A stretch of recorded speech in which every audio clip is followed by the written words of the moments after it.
Bonjour, vous écoutez l'épisode 54 de la saison 2 du podcast Revue et Corrigé. Cet épisode est tiré d'un billet du blog publié le 20 décembre et s'intitule « La semaine KitKat ».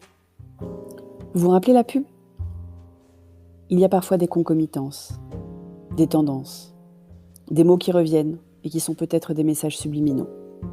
Et cette semaine, les mots, c'était faire une pause. Bien sûr, les vacances étaient au cœur de l'actualité, avec leur lot de contraintes inédites. Mais toutes mes discussions cette semaine tournaient aussi autour de la pause. Des discussions avec mes clients, sur les jours off que d'aucuns allaient prendre et donc qui impactaient les disponibilités ou la date de rendu livrable. Des newsletters qui annonçaient un hiatus de 15 jours pour respirer un peu et se ressourcer. Des échanges avec un de mes collectifs de cœur qui ont provoqué un break de 3 semaines pour prendre du recul.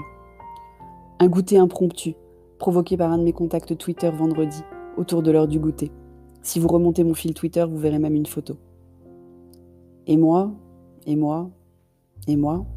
c'est compliqué quand on est indépendant de prendre du temps pour soi. C'est d'autant plus compliqué quand on a l'expérience que j'ai que le redémarrage demande pas mal d'efforts. Parce que si on n'est plus à l'esprit de son audience, professionnelle ou personnelle comme avec ce blog/podcast, la pente à remonter peut être raide. Je n'avais donc pas prévu de faire une pause vraiment.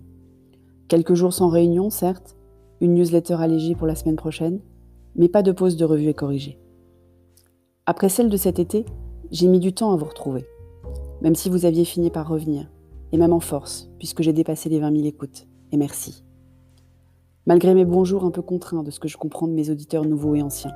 Vous êtes tous d'accord, mes bonjours ne vont pas. Et vous avez raison, j'ai toujours du mal à entamer un enregistrement, mais je digresse. Je prévoyais des billets sur la stratégie vaccinale, le semi-confinement des fêtes puisqu'on ne verra personne, le nouvel an de Chair et Tendre qui va sans doute mal le vivre, mon adaptation au verre progressif dans tous les sens du terme. Bref, mes 3 épisodes par semaine pendant 2 semaines. Petite anecdote personnelle.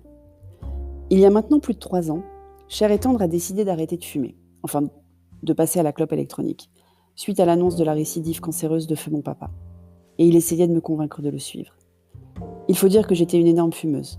Depuis mes 13 ans, à 2 paquets par jour depuis la vingtaine, et j'en avais déjà 44 à l'époque, avec même le gynéco qui avait conseillé que je descende à 5 clopes par jour pendant ma grossesse, mais pas 0, pour que le corps ne soit pas en choc nocif pour le fœtus. Donc vous imaginez bien qu'arrêter de fumer, c'était pas exactement une de mes priorités. Je laisse donc Chair et Tendre partir en éclaireur en me disant que jamais je ne prendrai ce chemin. Mais c'était sans compter sur Petit Dom. La semaine suivante, sur le chemin du magasin de vape pour aller chercher du liquide pour Chair et Tendre, une clope à la main, je réponds innocemment à sa question pas si innocente le bougre, que non, moi je ne vais pas passer à la clope électronique comme son père. Et enchaîne, en bonne mère qui souhaite ouvrir le dialogue et laisser son enfant aborder tous les sujets qui le travaillent, sur un « pourquoi ».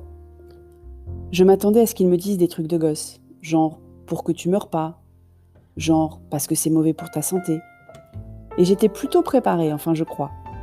Mais je ne m'attendais pas à « parce que ça sent beaucoup moins mauvais, maman ». J'ai écrasé la clope que je venais d'allumer et je n'en ai plus jamais allumé d'autres.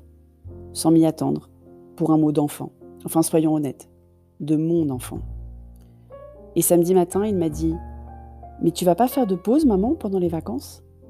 Et j'ai eu le même sentiment de devoir écraser ma cigarette. Alors voilà, je vais faire une pause. De 2 semaines.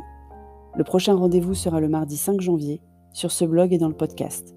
On se souhaitera bonne année 2021, même si on ne sait pas encore vraiment de quoi elle sera faite. Merci de m'avoir écouté. Si vous écoutez sur Apple, surtout laissez un commentaire avec vos 5 étoiles. Et sur toutes les plateformes de balado-diffusion, abonnez-vous et partagez.